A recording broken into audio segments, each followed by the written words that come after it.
안녕하세요. 비욘디 가족 여러분. 정형외과 전문의 이대영입니다. 오늘도 토요일 낮 3시에 여러분들을 만나 뵙게 되었습니다.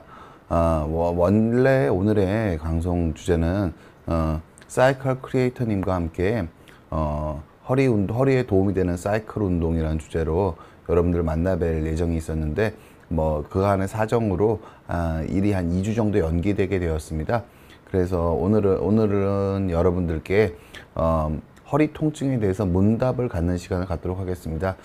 지난번 문답을 가졌을 때도 환자분들께서 많은 질문 많이 주셨었고, 그래서 저는 그러니까 틈나는 대로 여러분들한테 문답을 하는 시간을 가지려고 합니다. 왜냐하면은 제가 다른 강의 중에 여러분들 질문에 답을 하다 보면은 그림이나 여러 가지를 가지고 충분히 설명을 드리는 게 아니라 단편적으로 말로만 설명을 드려야 돼서 여러분들을 좀 이해시켜 드리기가 어려웠던 게 사실인 것 같습니다. 그래서 제가 여태껏 14번 허리 자체에 대해서 강의했던 부분들을 자료를 그림들을 파워포인트 파일들을 다 가지고 있습니다. 그래서 여러분들께서 질문을 주시면은 비교적 제가 그림이나 MRI나 아니면 이론 같은 것들을 동원해서 여러분들한테 차분히 이해시켜 주시는 식으로 지금 문답을 한번 진행해 볼까 합니다. 그리고 한번 질문하시고 제가 답변 드린 것에 대해서 여러분들이 궁금한 것이 있으시면은 그때 다시 물어보시면 보충 추가 질문 해주시면 추가 질문도 충분히 답을 드려서 여러분들의 허리 질환, 허리 통증에 대한 이해를 돕는 시간을 갖고자 합니다. 많은 질문 기다리겠습니다.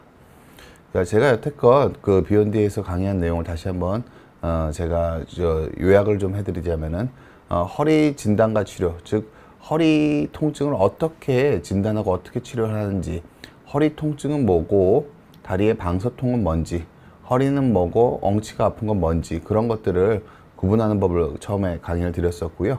두 번째로는 허리를 보호하는 방법, 어떤 식으로 우리가 허리를 보호할 수 있고 바른 자세란 어떤 것인지 상의를 드렸었고요. 허리 디스크를 보통 어떤 식으로 진단하고 어떻게 치료하시는 게 올바른 치료인지에 대한 안내 드렸었고요. 척추 협착증 치료의 원칙, 그리고 내시경으로 하는 척추 유압술에 대해서도 안내를 드린 적이 있습니다. 그리고 목 디스크의 치료 원칙, 그리고 고령 환자의 협착증에서 특별히 고려해야 될 점, 그리고 허리 통증을 운동으로 치료하는 방법에 대해서도 안내를 드렸던 적이 있습니다. 그리고 협착증 수술 2번 생각하자. 협착증 수술이 유압술 위주보다는 감압술 위주로 되는 게 보다 더 올바른 내용 방향이라는 주제로 말씀을 드렸었고요. 허리 수술 후 유압술 후에 통증이 생긴 게 인접관절 퇴행이 생겼을 때도 감압술 위주로 치료할 수 있고 생활 습관으로 관리해야 된다는 말씀 드렸습니다. 그리고 척추 전방 전이증 같은 경우에는 척추에 전방 전이가 있게 됐을 때 무조건 유압술이 필요한 게 아니라 20% 이하의 전방 전이증에서는 충분히 감압술로도 좋은 결과를 기대할 수가 있다라는 말씀 드렸었고요. 축건공 협착증도 마찬가지입니다. 유압술보다는 감압술 위주로 치료하는 것이 충분히 가능하다는 말씀드렸습니다. 그리고 척추 재수술 기법이나 재수술이 필요한 상태에 대해서 제가 안내해 드렸었고요. 그리고 협착증을 전체적으로 강의들을 요약하는 강의를 한번 드린 적이 있습니다. 제가 이렇게 허리 자체에 대해서 강의한 게 이렇게 되고요. 그리고 허리 재활에 대해서도 제가 강의를 드려본 적이 있습니다. 보통은 이 강의들은 제가 다른 선생님들이랑 다 같이 진행했던 것이고요. 필라테스 최유리 선생님이랑 허리 재활, 배에 힘주기, 바르게 걷기, 바르게 물건 들기, 이 3가지가 제가 말씀드렸던 허리 재활, 필수 재활 3단계입니다. 그래서 배에 힘주기랑 바르게 걷기, 바르게 숙이기, 무릎으로 버티기를 실질적으로 어떻게 실천할 수 있는지를 각각의 내용으로 강의를 드렸었고요. 그리고 우리가 할 수 있는, 즐겁게 할 수 있는 운동으로서 운동에 대해서 걷기, 등산, 필라테스, 수영에 대해서 말씀을 드렸고, 제가 지난주에 내과 원장님 이동영 원장님이랑 같이 진행한 걷기 영상은 여러분들이 많이 시청해 주셔서 많이 고맙게 생각을 하고 있습니다. 시간 나시면 걷기 영상 한번 보시면서 어떻게 하는 게 좋은 걷기인지 여러분들이 좀 생각을 하는 기회가 되셨으면 하는 생각을 가지고 있습니다. 일단은 여러분들 지금 질문 중에서 그러니까 여러분들이 질문을 주시면은 제가 여태껏 강의했던 내용을 가지고 말씀을 드릴 텐데요.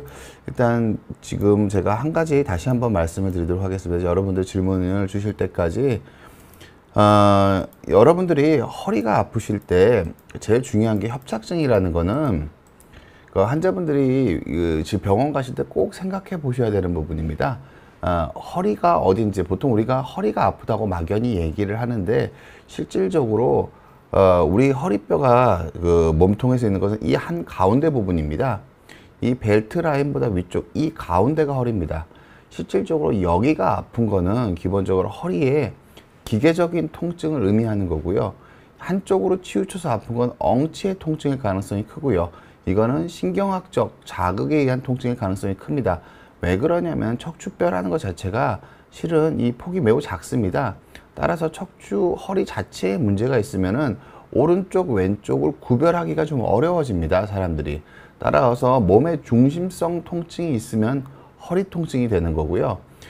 오른쪽이나 왼쪽으로 치우친 통증, 엉치의 통증이 있는 경우에는 이건 신경 자극 증상에 의한 통증일 가능성이 큽니다. 흔히 이게 왜 중요한 거냐면요, 우리가 유압술이 필요한지 유압술이 필요하지 않은지를 판정할 때 제일 중요한 게 허리 자체에 기계적 통증이 있는지 여부가 유압술 필요 여부를 판정할 때 매우 중요합니다.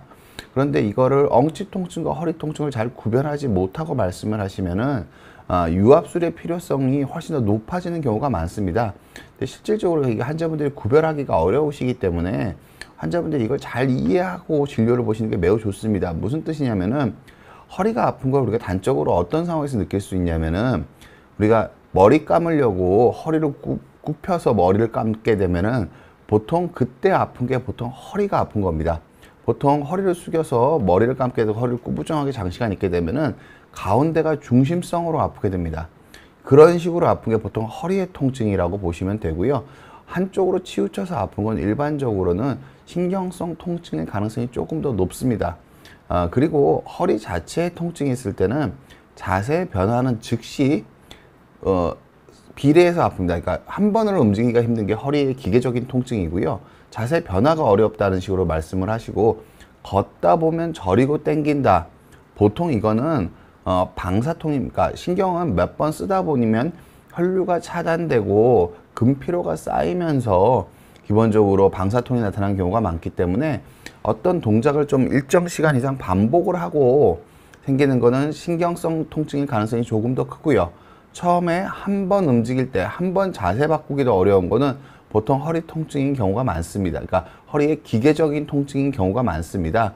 그래서 이거를 여러분들께서 허리가 아픈지 엉치가 아픈지를 잘 구분해서 생각을 해보고 진료를 보시는 것들이 여러분이 보다 더 정확한 진료를 받게 도와드리는 거고, 여러분들이 가능하면 유압술을 적게 하고 감압술로 자기 허리를 그대로 보존하면서 치료하는 쪽으로 결론이 날 가능성을 높여주는 행위입니다. 그래서 제가 이 부분을 첫 강의에서도 말씀드렸고 전체 강의를 통해서 이 내용을 여러 번 말씀드렸었습니다.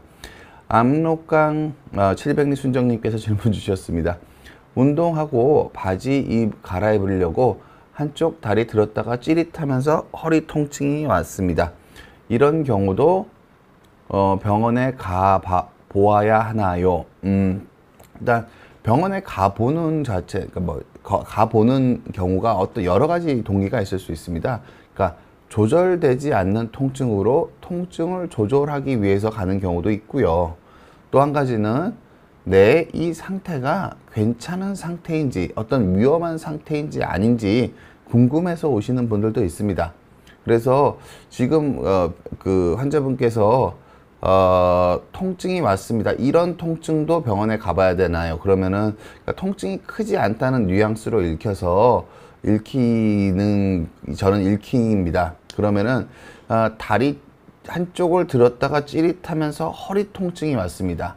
그럼 통증이 오신 곳 자체가 허리라고 말씀을 하셨는데 실제로 환자분이 허리라고 느끼시는 부분이 한쪽 다리를 들면서 생긴 통증이면은 한쪽으로 치우친 엉치 쪽에 생긴 통증인지 허리에 생긴 통증이신지를 한번 생각해 볼 필요가 있습니다.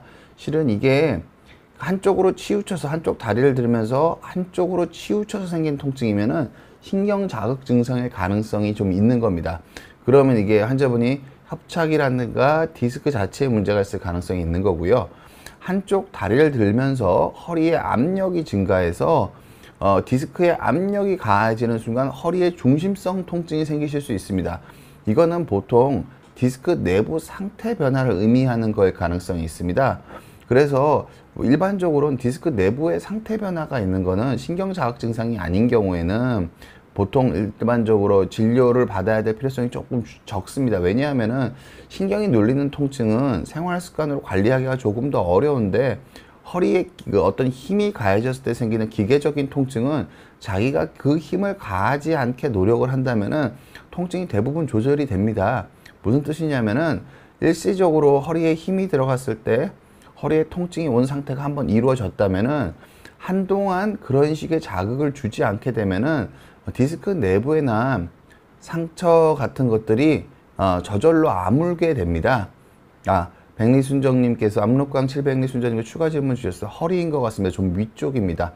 그러면은 환자분은 방사통이라는 기보다는 다리를 들면서 허리 디스크의 압력이 변화가 생기시면서 디스크 내부의 어떤 충격을 받으면서 디스크 내부에서 생긴 통증의 가능성이 큽니다. 왜냐하면은 인대에서 생기는 통증은 찌릿한 느낌이 잘 나지는 않습니다. 그냥 보통 우리가 허리 인대나 무릎의 인대나 손목의 인대나 다른데 모든 곳에 인대가 있는데요. 인대 자체의 통증으로 찌릿한, 날카롭게 샤프한 느낌이 잘 나타나지는 않습니다. 그럼 샤프한 느낌이니까 날카로운 통증이 난다면은 그건 좀 연골성 통증에 좀 가깝다고 보셔야 되고, 허리 디스크 내부에 좀 과도한 힘이 가서 허리 디스크 내부가 약간 충격을 받아 생긴 통증일 가능성이 크시고요. 그리고 그게 그 방사통 같은 걸 가지고 있지 않다면은 그냥 그렇게 허리 디스크 내부의 상태 변화라고 보셔도 됩니다. 그럼 이 상태 중에서 조금 더 위험한 상태는 뭐냐면은요, 양말을 신으려고 내가 허리를 숙이거나 허리를 동그랗게 마는 동작을 했을 때 반복적으로 통증이 생기실 수가 있습니다. 그럼 이게 디스크 내부 상태 변화랑 관련 있는 상태고, 디스크가 일시적으로 약해졌다고 생각하는 게 합리적이십니다. 보통 이런 증상이 한번 나타나게 되시면은 일단 그 증상이 어떤 상태에서 유발되는지 확인하시고요. 만약에 그 증상이 허리를 숙이거나 양말 신는 것 같은 증상에서 자꾸 유발이 되신다면은 일단은 언제나 배에 힘을 주시고 허리를 동그랗게 마는 식으로 허리를 숙이는 행동을 삼가해 주셔야 됩니다. 그 기간은 보통 일반적으로는, 그러니까 통증이 좀 컸던 경우에는 한 4주 정도는 그렇게 자극을 주지 않기를 저는 보통 추천을 드립니다. 무슨 뜻이냐면은 우리가 뼈가 한번 부러져도 4주 정도면 꾸들꾸들해집니다. 즉 무슨 뜻이냐면은 디스크의 내부에 상처가 한번 났다면은 약이나 주사로 증상이 확 좋아졌다 하더라도 실질적으로 느끼는 통증이 줄어드는 거지 조직이 아무는 속도를 빠르게 해준다고 볼 수는 없습니다. 그럼 조직이 아물려면 어느 정도 시간이 필요한가? 보통 안정적으로 보수적으로 관리하신다면은 한 4주 정도는 그런 통증이 다시 한 번도 생기지 않도록 생활 습관이나 그런 부분에서 각별히 신경 써주시는 게 중요합니다. 무슨 뜻이냐면은 약이나 주사가 조직을 아무르는 걸 빠르게 해주는 건 아닙니다. 통증을 좀 줄여서 일상생활을 좀 더 원만하게 하고 재활을 하는 걸 도와주는 거지, 조직이 아무는 걸 돕는다고 보기는 좀 어려운 측면이 있습니다. 참고하셨으면 하고요. 끈끈님, 신경주사 2번, 인대 강화 주사 8번 맞았는데 여전히 1분만 걷거나 서 있어도 통증이 있는데 걷는 운동을 해도 될까요? 왼쪽 엉덩이에 통증만 있습니다. 네, 일단 환자분 질문에 제가 대답을 하면서 인대 강화 주사, 신경 주사 8번 맞으셨다고 하셨으니까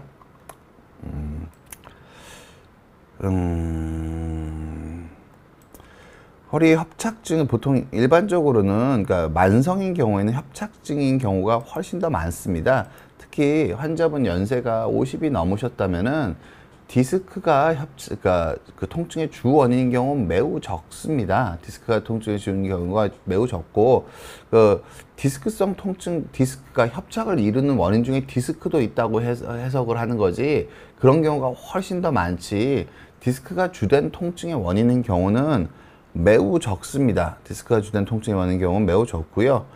이게 협착증이라는 게 결국 뭔지를 생각을 해 보셔야 되는데요. 여기 MRI로 협착증이 어떤 건지를 제가 좀 보여드리도록 하겠습니다. 끄끄님이 신경주사 2번, 인대 강화 주사를 8번 맞으셨다고 합니다. 여전히 1분만 걷거나 서 있어도 통증이 있다고 하셨는데, 신경주사는 대부분 뭐냐면요, 요 안쪽에 신경이 있는 부분 가까이에 실제로 주사를 주는 겁니다. 그러니까 신경이 꼬집혀 있어서 이 꼬집혀 있는 신경 때문에 통증이 있는 거고요. 그럼 주사를 주면 어떤 형태로 이루어지게 되냐면은, 이 주사가 이 좁아진 척추관을 넓혀주진 못합니다. 당연히 좁아진 척추관을 넓혀주진 못하고, 이게 누르면서 생기는 신경 자체를 일단 마취 성분을 좀 줘서 신경 자체가 통증을 좀 못 느끼게 하는 의미가 있는 거고요. 소염제 성분이 같이 들어가 있어서 인대가 신경을 눌러서 어떤 염증 반응을 매개를 통해서 통증을 일으키는 게 있기 때문에, 그 염증 반응을 통해서 신경이 추가적인 통증을 느끼는 걸 막아주는 거라고 보시면 됩니다. 그래서 신경주사는 결코 척추관을 넓힐 수 있는 주사는 아닙니다. 일단 그렇게 생각하시면 되고요.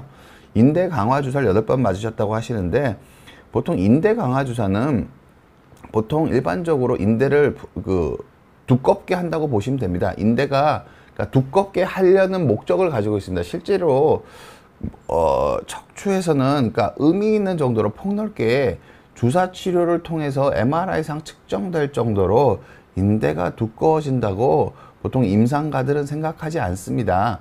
그냥 인대를 재생하는 그런 기전을 가진 주사를 놓아 봤더니 환자분들의 통증이 좀 줄어든다는 연구를 발표하고 있는 거지, 이 실질적인 그 주사를 개발했던 이유인 인대 재생 작용이 실질적으로 의미 있게 허리에서 측정되고 있지는 않다라고 이해하시는 게 좋을 것 같고요. 그리고 인대 강화 주사를 보통 어디에다 놓게 되냐면은, 원래는 그러니까 인대 강화 주사는 인대가 강해지려면, 인대가 강화가 되시려면은 보통 일반적으로 인대가 두꺼워져야 됩니다, 원칙적으로는. 그런데 협착증이라는 거는 황색 인대가 두꺼워져서 생기는 병입니다. 따라서 인대 강화 주사는 이 후관절 쪽에서 흔들림을 줄이기 위해서 후관절 쪽에 인대를 강화하는 형태로 주사를 드리는 건데요. 보통 그 후관절 쪽에 드린 인대를 강화하는 효과가 이런 식으로 관절이 이미 어긋나 있고 제 기능을 잃으신 분한테는 아주 지극히 제한적인 효과가 있을 수밖에 없습니다. 저는 그러니까 선생님들마다 의견은 다르겠지만, 저도 한 명의 의사의 의견으로서 들어주셨으면 좋겠고요. 모든 의사가 저랑 똑같은 생각을 가지고 있지는 않겠지만, 뭐 인대 강화 주사라고 해서 이렇게 너무 여러 번 맞으시는 거는, 그러니까 뭐 통증 완화 효과가 어느 정도 있다면은 뭐 한 3번, 뭐 4번 정도 맞으셔도 되는데, 너무 많이 맞으시는 거는 크게 권장드리긴 좀 어렵습니다. 무슨 뜻이냐면은, 꾸준히 맞다 보면 인대가 강화될 거라는 생각을 환자분들이 마음속으로 하실 가능성이 큽니다. 근데 실질적으로 인대 강화 주사에서 인대 강화가 이루어진다고 생각하지는 않습니다. 의학적으로 엄밀하게 말하면. 그게 뭐랑 똑같은 거냐면은요, 우리가 풍선 확장술을 하잖아요. 풍선 확장술을 한다고 추간공이 넓어진다고 의사들은 생각하지 않습니다. 그 추간공 확장술을 한다고 해서 추간공이 넓어진다고 생각하지 않습니다. 인대 강화 주사를 한다고 해서 인대가 실제로 강화된다고 생각하지 않습니다. 그러니까 이름이 그렇게 지어진 거랑 실제 효과가 좀 다를 수 있습니다. 그러니까 효과가 없다는 뜻이 아니라 그 이름상 지어진 상에 효과가 나타나는, 그 이후로 효과가 나타난다고 보기가 좀 어려운 부분이 좀 있습니다. 그래서 주사 치료를, 그러니까 프롤로 치료를 너무 많이 반복적으로 하시는 분들이 꽤 계신데요. 저는 그런 것들은, 그러니까 환자분이 좀 권장하기가 좀 어렵고요. 보통 저는 일반적으로 주사 치료를 할 때 보통 어떻게 말씀드리냐면요, 주사를 맞아서 통증이 한 3분의 1 이하로 그러니까 주사를 맞아서 통증이 어느 정도 경감이 되면은 통증을 0을 만들려고 주사를 맞지 마시고요. 원래 아팠던 거에 한 3분의 1이나 한 반 정도로 일상생활에 어느 정도 가능해지신 정도의 통증이 되셨다면은, 그때부터는 생활 습관으로 관리하시는 게 맞습니다. 이게 무슨 뜻이냐면은, 척추에서 근본적인 치료는, 저는 근본적인 치료란 면에서는 수술과 생활 습관 교정밖에 없다고 생각을 합니다. 무슨 뜻이냐면은, 수술은 구조를 바꾸니까 근본적인 치료에 가깝습니다. 그리고 생활 습관은 잘 고쳐주면은 허리에 떨어지는 힘을 줄이기 때문에 퇴행을 늦춥니다. 협착이 안 생기게 만들어지고 디스크가 더 튀어나오지 않게 하는 데 도움이 됩니다. 근데 이거 빼고 나머지 주사, 약물, 모든 치료들은 통증을 줄이는 거에 주안점이 있는 거지, 협착을 늘리고 디스크를 다시 집어넣고 디스크를 아물게 하고 인대를 두꺼워지게 하는 효과는 없다고 보셔도 무방합니다. 그게 보통 정설에 가까운 거니까 언제나 생활 습관으로 관리하시는 거에 보다 더 관심을 가지시고, 내가 생활 습관을 관리하기가 어렵고 내가 직장 생활을 하기 어려우시다면은 그거가 어느 정도 가능한 수준까지 약물과 주사를 활용하시고요. 나머지는 운동, 재활, 생활 습관으로 관리하시는 방향으로 생각하셨으면 합니다. 끄끄님은 여전히 1분만 걷거나 서 있어도 통증이 있는데 걷는 운동을 하셔도 될까요? 일단은 환자분이 걸으면서 통증이 더 커지지 않으신다면은 걷는 운동은 저는 해보시라고 추천드립니다. 언제나 재활의 첫 번째 원칙은 아무것도 안 하는 것보단 뭔가를 시도해 보시는 게 맞고요. 시도해봐서 아프면 그때 안 하셔도 됩니다. 환자분이 1분만 걷거나 서 있어도 통증인데 걷는 운동을 하셔도 될까요? 1분 걸을 때도 통증이 있으시네요. 그렇다면 일반적으로는 환자분은 오히려 제가 중요한 거는, 환자분과 주사를 많이 맞으신 분들은 대부분 외래에서 검진을 해보면은 다리 쪽에 힘이 떨어져 있거나 이상 감각이 있는 경우가 상당히 많습니다. 무슨 뜻이냐면, 이게 주사 치료를 하면은 환자분들이 만족은 안 되시겠지만 통증은 좀 떨어져 있는 경우가, 통증을 잘 못 느끼시는 경우가 많거든요. 근데 통증은 잘 못 느끼지만 감각신경이나 운동신경에 손상이 진행되고 계신 분들이 상당히 있습니다. 그래서 환자분은 병원에 가셔서 진료를 보셔서, 그러니까 내가 다리 쪽 하지의 근력이 다 괜찮으신지, 감각은 다 괜찮은지 확인을 해 보셔서, 혹시 감각이 떨어진 부분이 있거나 근력이 떨어지신 부분이 있으시다면은 이건 단순 통증의 문제가 아니라 약간 비가역적 문제로 넘어가신 거일 수가 있습니다. 의외로 많은 분들이 통증 때문에 마비가 오는 걸 잘 모르시는 분들이 되게 많습니다. 그래서 끄끄님은 병원에서 정확한 이학적 검사를 한번 받아보시고, 그런 부분에서 감각 둔화나 근력 저하가 있다면 정밀 검진을, MRI 등을 통해서 구조적으로 신경의 상태를 확인하시는 게 일단 우선일 거라고 생각이 되고요. 1분만 걷거나 서 있어서 통증이 있는 상태면은 운동보다는 정확한 신경 손상이 있는지 먼저, 비가역적 신경 손상이 깔려 있을 가능성이니까 그 부분에 대해서 확인을 받으시고요. 만약 그 부분에서 확인을 했는데 신경 눌리는 게 별로 없다면은 그거는 운동을 하셔도 됩니다. 어느 정도, 그러니까 지속 가능, 통증이 확 더 올라가지 않는 한에서는 어차피 감내하는 통증이라고 생각하고 운동을 하셔도 되는데, 문제는 신경이 많이 눌려 있는 상태에서는 운동을 하다 보면은 신경에 대한 자꾸 산소 요구도나 그런 것들이 좀 올라갈 수가 있고, 퇴행성 변화가 좀 더 빨리 진행하실 수 있기 때문에 구조적인 진단을 먼저 필요한지 한번 확인을 해 보시고, 일단 마비가 있는지 근력 신경 손상이 있는지 먼저 확인을 해 보시고, 그게 없으시면은 그 상황에서 또 의사 선생님과 상의를 해 보시고요.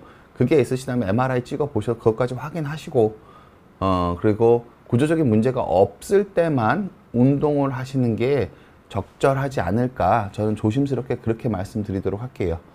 그리고 그 질문 있으시면은 추가적으로 질문 주셔도 좋습니다.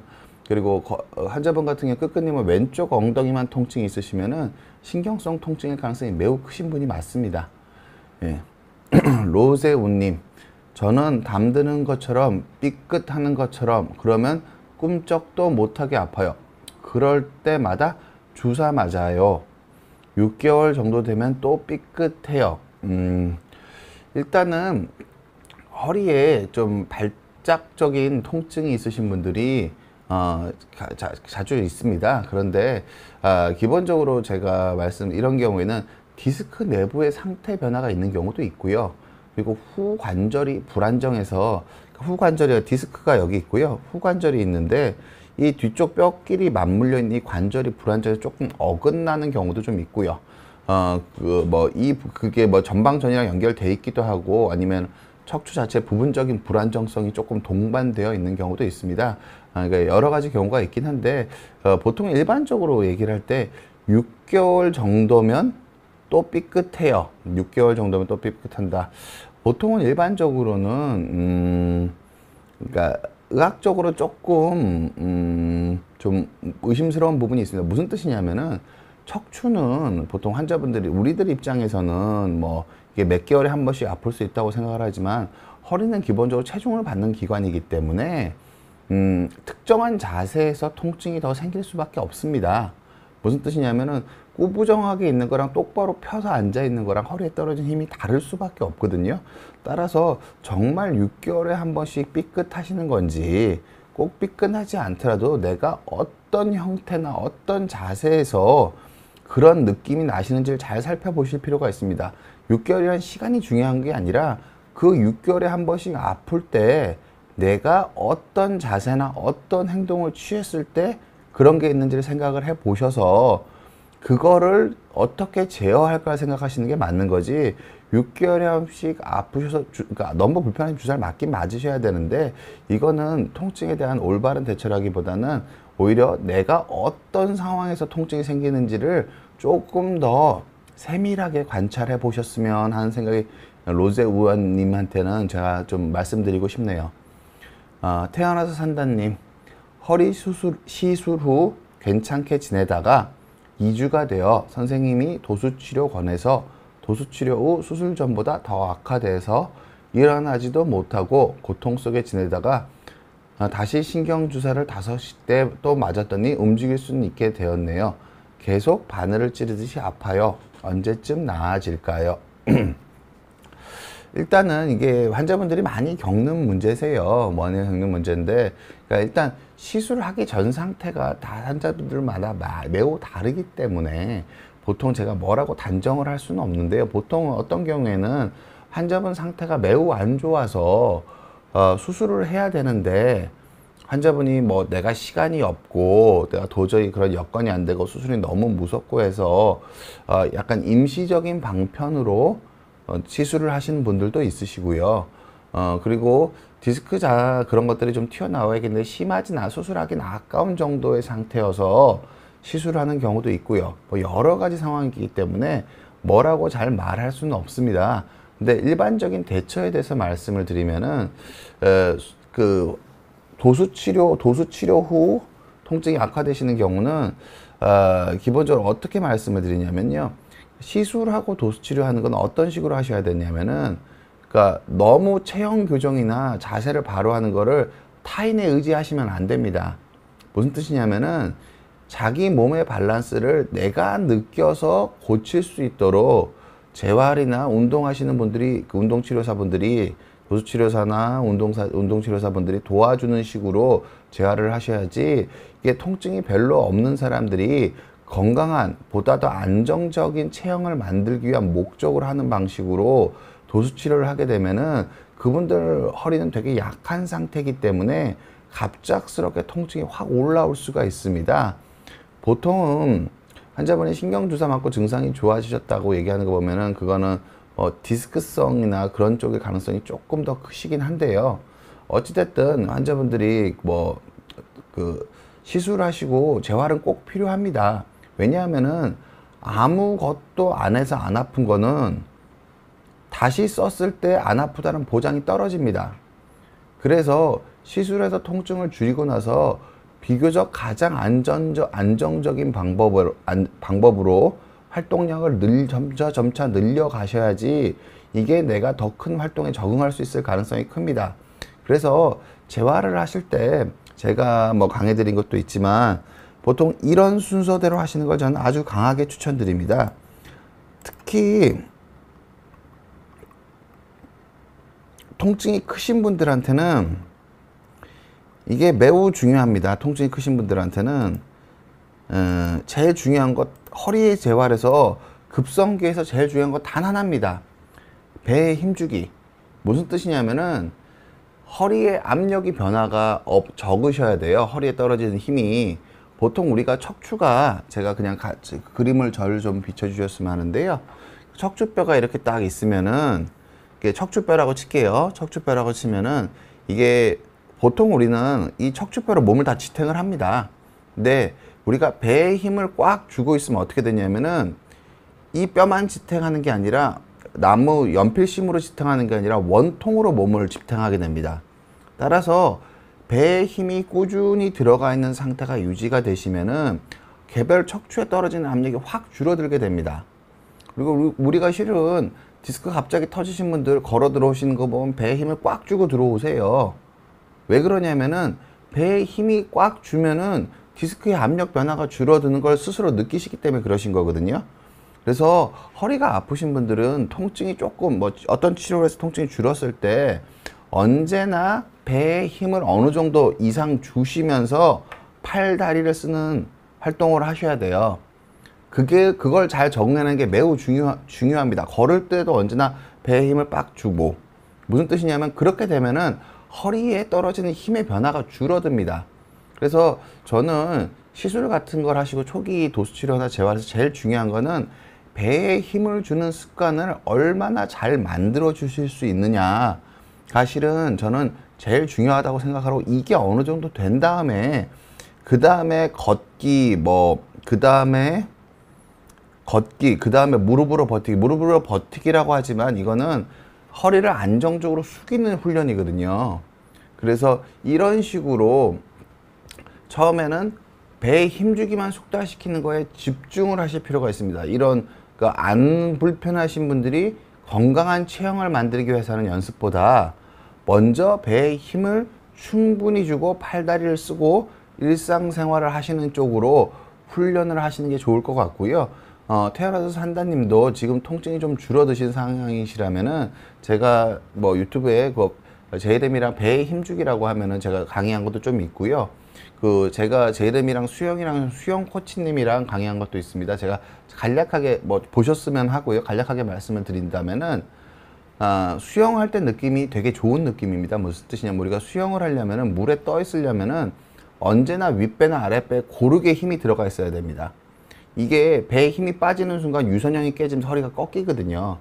그래서 물에 잘 떠 있으려면 우리가 언제나 수영을 할 때는 헬스할 때처럼 윗배만 힘을 주는 것도 아니고, 걸을 때처럼 주로 아랫배만, 아랫배만 힘이 들어가니까 아랫배, 윗배가 동시에 힘이 들어가 있는 상태에서 우리가 호흡을 해야 됩니다.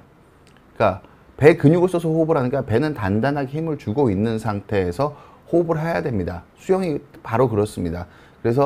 그리고 수영을 할 때는 팔도 움직이고 다리도 움직이지만 언제나 배에 힘은 계속 들어가 있는 거를 우리가 훈련을 하게 되거든요. 그래서 수영할 때의 느낌처럼 언제나 아랫배, 윗배에 전체적으로 힘을 주는 상태를 유지하시는 게 초기 재활에서 가장 중요합니다. 이게 강한 힘이 아니라 언제나 힘이 빠지지 않아야 되는 게 더 중요하고요. 윗배나 아랫배에 한쪽에 힘을 집중시키는 게 아니라 전체적으로 힘을 주시는 게 중요합니다.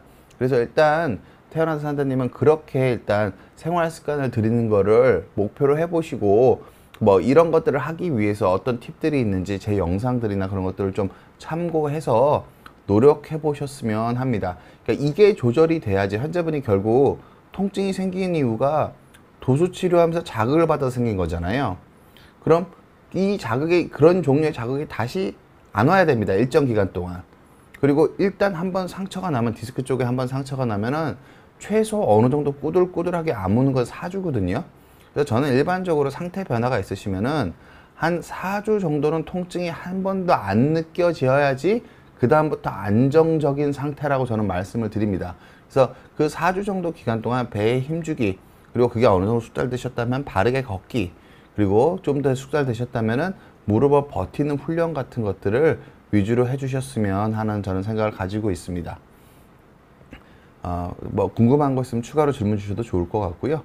턱시도 고양이 꾸꾸님, 건강검진을 통해 디스크와 협착증이 다소 있다는 소견이 있는데 허리보다 약간 허리보다 약간 위쪽, 등허리 전체의 자결감 같은 기분 나쁜 통증으로 인해 신경통증약 유론틴 300mg 복용 중입니다. 운전, 출퇴근하기가 힘들 때가 있고 누워있으면 덜하고 저녁 때가 덜하면 뚜렷 통증을 느끼곤 합니다. 뚜렷한 진단은 받지 않은 상태입니다. 정형외과를 가야 하는지 마취 통증학과를 가야 하는지요. 등, 허리, 장렬과 같은 통증은 어떻게 치료할까요? 환자분 증상은 좀 애매한 부분이 좀 있습니다. 지금 보면은 그러니까 부위가 어디냐의 문제인데요.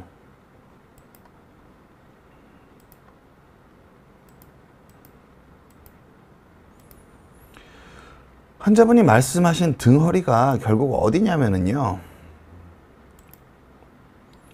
보통 우리가 요추에서 위치가 중요합니다. 그러니까 요추 신경, 허리에서 신경이 눌리는 건 여기까지입니다.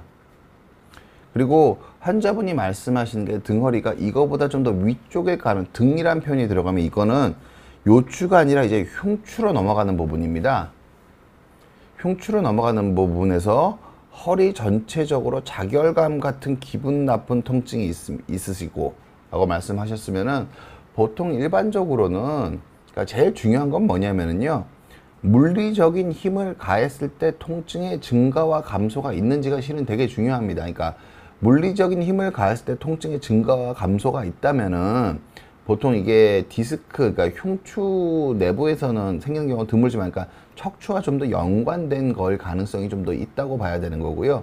물리적인 자극과 관계가 없으시다면은 그거는 보통 그냥 그 갈비뼈 사이 신경으로 갈비뼈 사이 뭐 신경에 생기는 염증 뭐 그런 것 쪽으로 통증의 원인을 보거든요. 그래서 기본적으로는 환자분이 그러니까 자결감이라고 말씀하시면 이건 신경성 통증은 맞으세요. 그럼 신경성 통증이시면 지금 뉴런틴 캡슐을 복용하고 계신 거는 나쁜 처방은 아닙니다. 근데 그래도 충분히 불편하시면 약물 치료 위주로 조금 더 해보시는 게 어떨까라는 생각을 좀 더 하고요. 그리고 환자분이 이제 허리랑 실질적으로 허리 움직임과 연관이 있는지 없는지는 그 진료를 마취 가든 정형외과 가든 가서 진료를 보시고 상의를 해보시는 게 좋을 것 같고요. 환자분께서 유론틴 300ml로 어느 정도 조절이 되시는 상황이라면은 등부의 자결감이 기본적으로 일반적으로는 어떤 그 2차적인 그 신경학적 손상을 일으키거나 그런 경우는 상대적으로 좀 적다고 이해하셔도 괜찮을 것 같습니다. 그래서 일단은 저는 약물 치료 위주로 생각을 해보시고 정형외과 선생님이나 마취과 선생님 만나셔서 통증에 대해서 한번 이게 위험할 수 있는 통증인지 아닌지에 대해서 한번 더 확인받아 보시는 게 어떨까라는 생각 전 조심스럽게 말씀드리도록 할게요. 이루카님, 선천적 척추 분리증으로 최근 전방 전이증이라고 하는데 저는 유마티스도 있고 무릎 연골 수술도 했어요. 걷는 게 너무 아프고 힘듭니다. 어떤 운동을 하면 좋을까요? 참고로 수영도 무릎 아파서 안 되더라고요. 살이 없어서 핀을 박을 수도 없대요. 예, 이루카님 이렇게 말씀 주셨는데요. 전방 전이증이라 하면은 제가 전방 전이증에 대해서는 이렇게 말씀을 드리도록 할게요. 제가 전방 전이증에 대해서 말씀을 드린 적이 있는데요. 그러니까 전방 전이는 그러니까 협착증도 정도가 중요한 것처럼 전방 전이증도 정도가 중요합니다. 중요합니다. 무슨 뜻이냐면은 이게 그 레벨 2 스터디, 그 보통 그러니까 의학 논문을 따질 때 연구의 수준을 따질 때요. 이게 가장 높은 수준의 연구입니다. 무슨 뜻이냐면은 전방 전이가 30% 이하로 있는 군들을 환자들을 일정 수숫자를 모집을 해서요. 한 군은 유압술로 치료하고 한 군은 그냥 유압술 없이 감압술로만 치료한 군을 5년 동안 비교한 연구입니다. 이런 식으로 의사 한 명의 의견이 아니라 의사가 어떤 환자들을 모집을 해놓고 두 가지를 랜덤하게 정해서 한 거거든요. 이 연구에서 30% 이하의 전방 전이는 감압술 치료만으로도 충분히 치료할 수 있다고 되어 있습니다. 따라서 이루카님은 핀을 박는 치료만을 치료라고 생각하실 필요는 없고요. 그러니까 감압술이 아주 능숙하시거나 일반적으로 양방향 내시경이 능숙하신 분들이 감압술을 하기가 좀 더 유리하신 게 맞습니다. 그래서 내시경을 충분히 숙련되게 하시는 분들한테 어떤 치료가 가능한지 꼭 핀을 받는 걸 전제로 생각하실 필요가 없는 경우가 상당히 많습니다. 이게 30%면은 정말 어마어마하게 어긋난 거거든요. 환자분들이 엑스레이를 보실 때도. 그래서 너무 말도 안 되게 어긋나 있는 게 아니면은 보통은 대부분 꼭 유압술을 하지 않고 치료할 수 있기 때문에 저는 선생님 따로 진료를 한번 받아보셨으면 하고요. 그리고 수영 같은 경우는 무릎이 아파서 안 되시더라도, 그러니까 뭐 활발한 평영 같은 거 말고요. 그냥 물에 뜨는 연습을 하시는 것만으로도, 물장구 많이 안 치시고 물에 뜨는 연습을 하시는 것만으로도 허리엔 충분히 아주 도움이 되는 운동이시라고 저는 봅니다. 그래서 그냥 물에 뜨는 정도로 가볍게 발차기 하면서 물에 떠 있는 걸 유지하는 정도로 자유 수영 위주로 한번 수영은 한번 해보셨으면 하는 생각을 저는 가지고 있습니다. 동동님, 저는 앉았다 일어날 때 허리가 무겁다는 느낌이 있고 가끔 걸어 다닐 때 허리가 흔들리는 느낌이 있어요. 통증 자체는 없습니다. 예. 보통 앉았다 일어날 때 허리가 무겁다는 느낌이 있으신 경우는 많은 경우 그 협착의 초기 증상인 경우가 좀 있기는 합니다. 그런데 그게 그거 자체를 너무 신경 쓰실 필요는 없으시고요. 그리고 허리가 흔들리는 느낌을 가질 수 있는데, 뭐 그러니까 뭐 근육통이 있다 보면 힘을 주기가 좀 어려운 상태가 되실 수가 있으세요. 실질적으로 척추뼈가 흔들리게 되면은 흔들리는 느낌이 나는 게 아니라 어마어마한 대부분 통증으로 다가오지, 흔들린다는 느낌을 직접적으로 느낄 수가 없습니다. 왜냐하면은 흔들리는 거는 위치 감각인데요.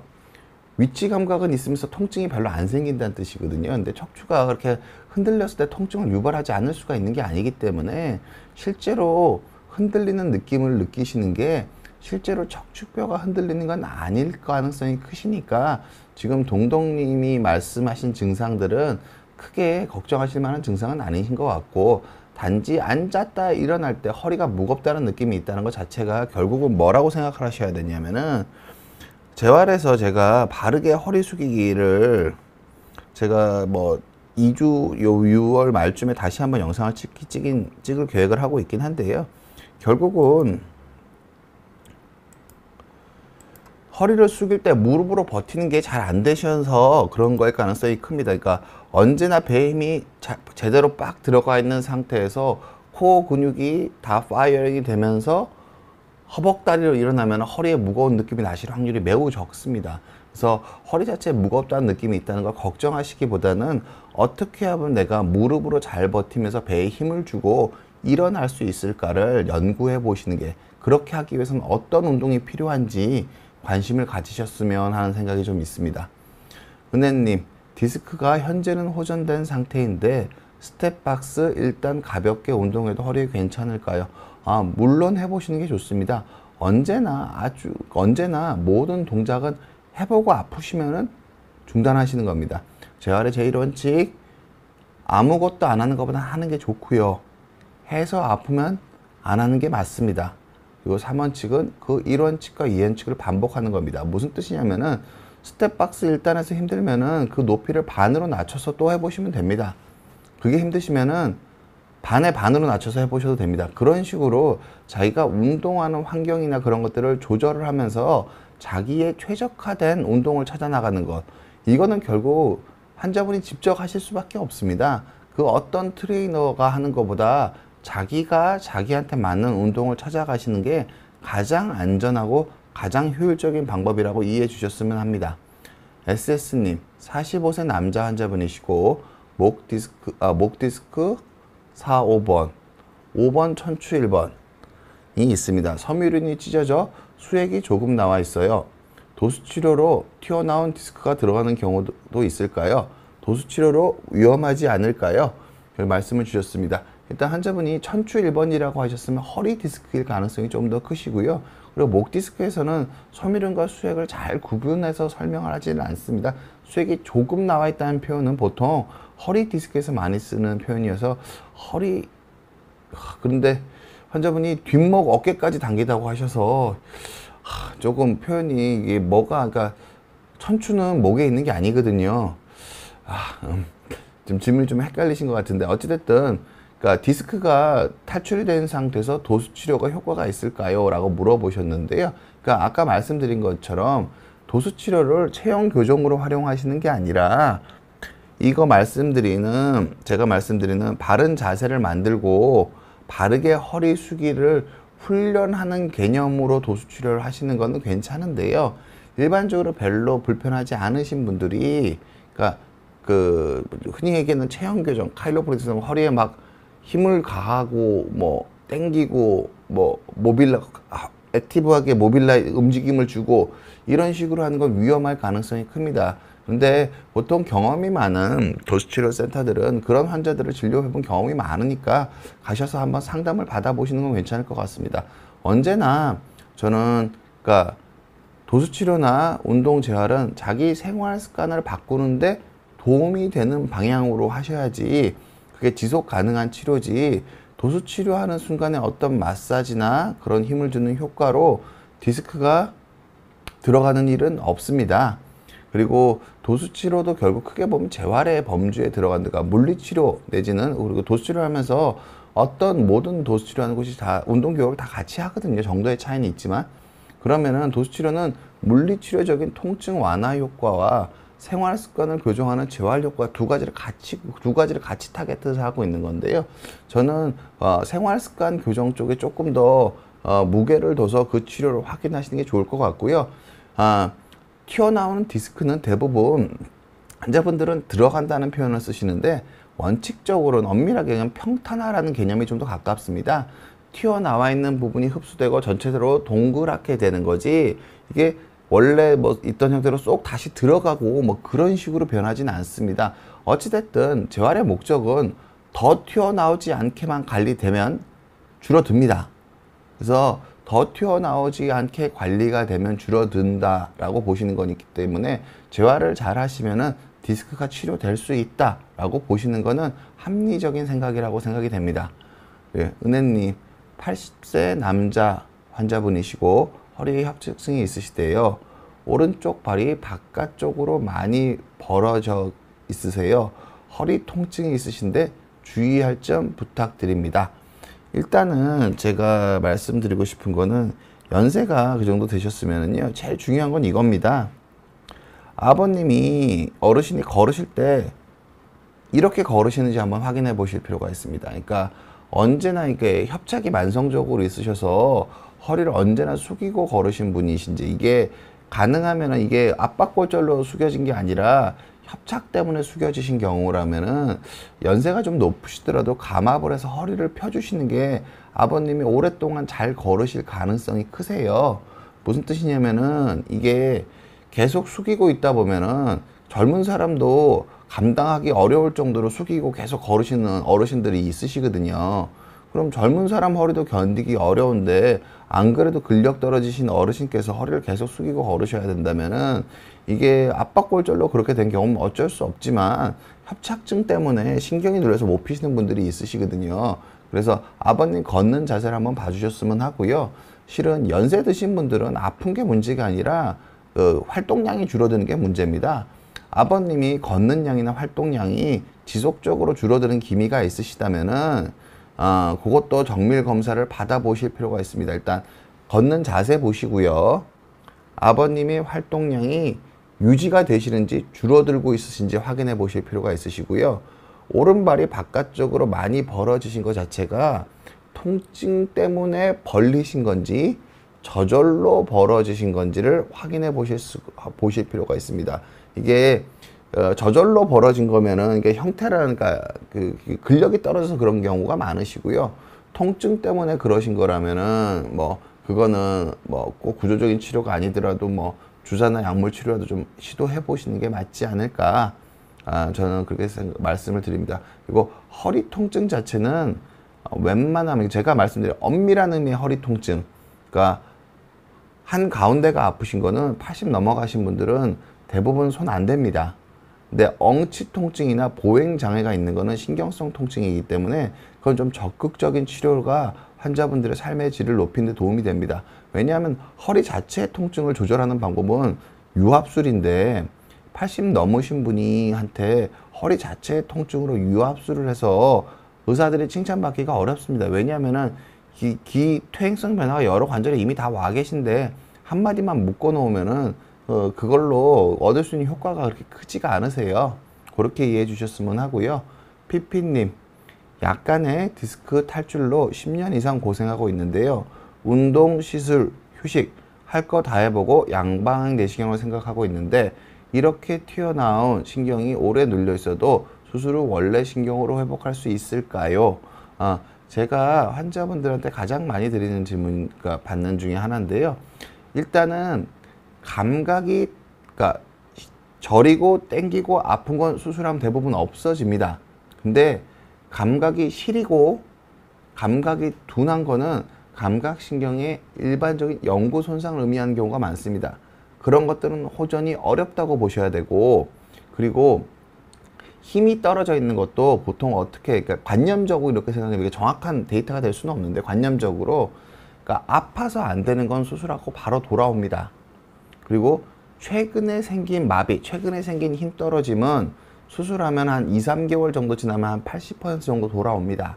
근데 이게 한 달 넘고 2, 3개월 이상, 4, 5개월 이상 힘이 떨어진 건 수술해도 돌아오지 않습니다. 여기서 중요한 건 아프지 않을 때 기준입니다. 허리 통증이 심할 때 힘 떨어진 거는 그거 아니고요. 허리 통증이 가장 적을 때도 힘이 떨어져 있는 부분이 있으시다면은 그거는 안 돌아올 가능성이 크다라고 보셔야 됩니다. 그렇게 보시는 게 맞습니다.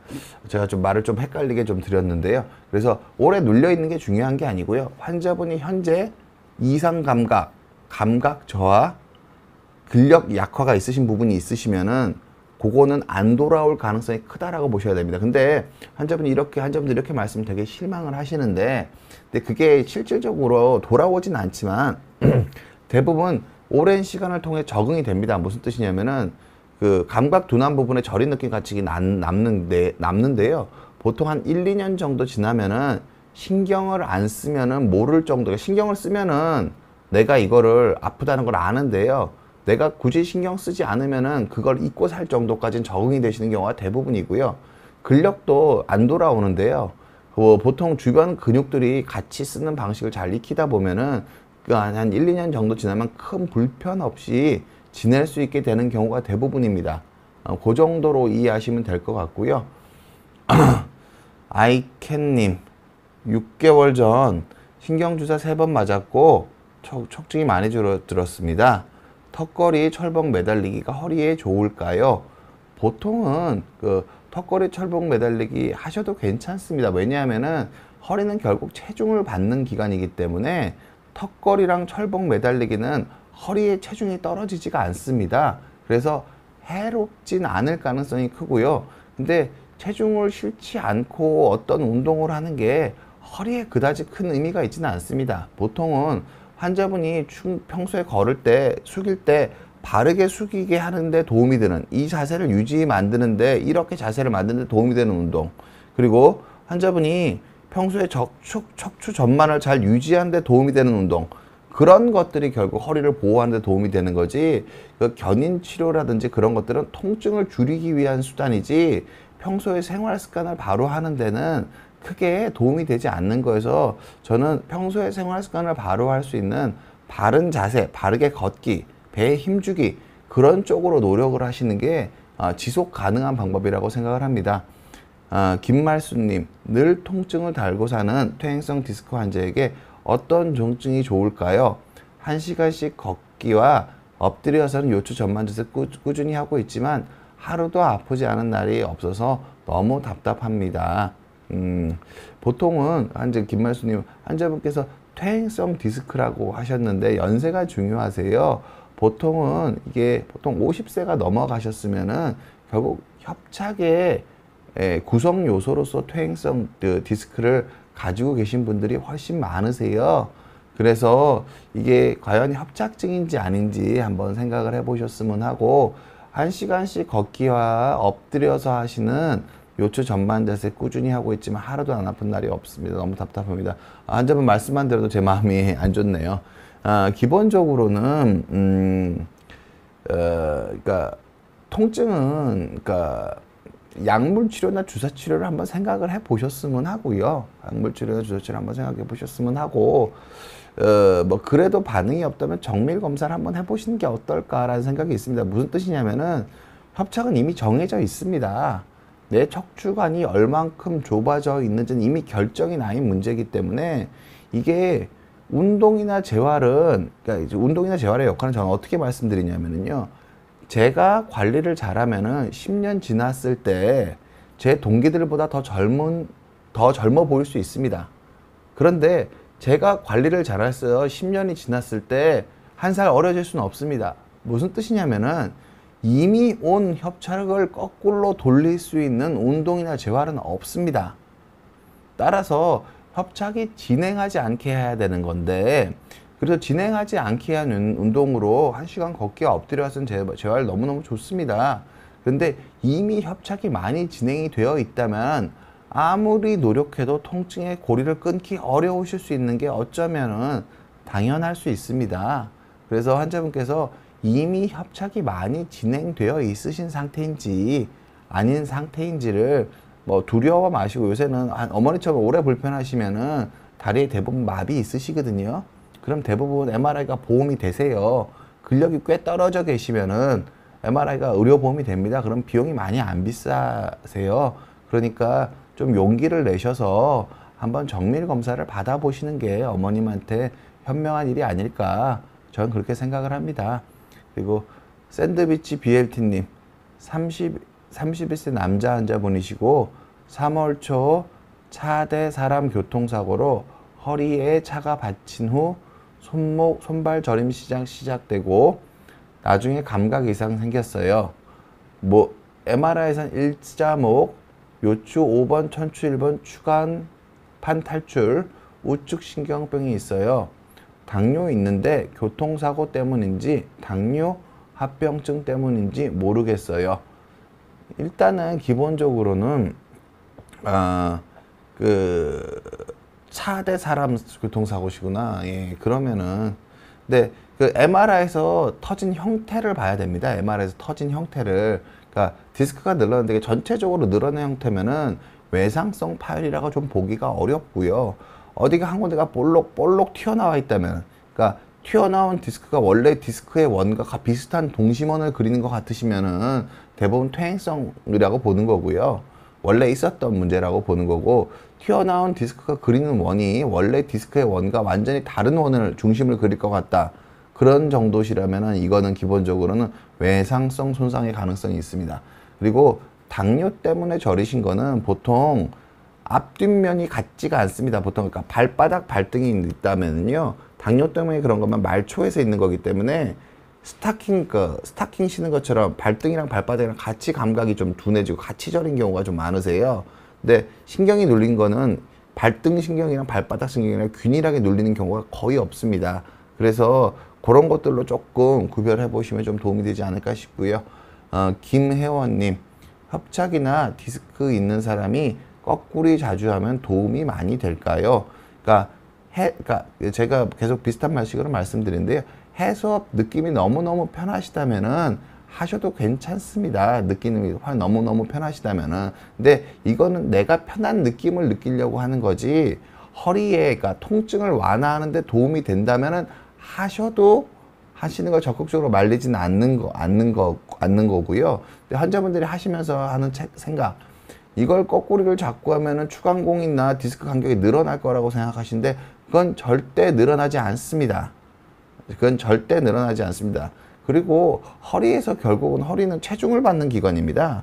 근데 체중을 받을 때 안정적으로 받는 연습을 해주셔야지 허리가 보호가 되는 거지, 체중을 받을 때를 교정하지 않으시면서 체중을 안 받는 상태에서 뭔가를 하시는 게 별로 허리에 어떤 질환의 진행을 느끼는데 별로 도움이 안 됩니다. 그래서 환자분들한테 저는 꼭 말씀드려요. 거꾸리 할 신경 쓰시는 시간보다는 걸으면서 아랫배, 윗배 치밀하게 힘을 잘 주고 내가 보행을 유지하는 훈련을 하시는 게 허리 건강에는 저는 디스크나 협착이 있으신 분들한테 훨씬 더 도움이 되지 않을까, 저는 조심스럽게 그렇게 생각을 합니다. 제가 여러분 질문에 가능하면 좀 답을 잘 드리려고 했는데 어땠는지 잘 모르겠습니다. 아마 다음 주도 제가 이런 식으로 여러분들 질문 주시면은 최대한 성의 있게 여러분 불편하신 점에 대해서 좀 여러 가지를 좀 이해시켜 드리려고 노력을 해볼 생각을 가지고 있습니다. 토요일 낮 시간 함께 해주셔서 너무너무 감사합니다.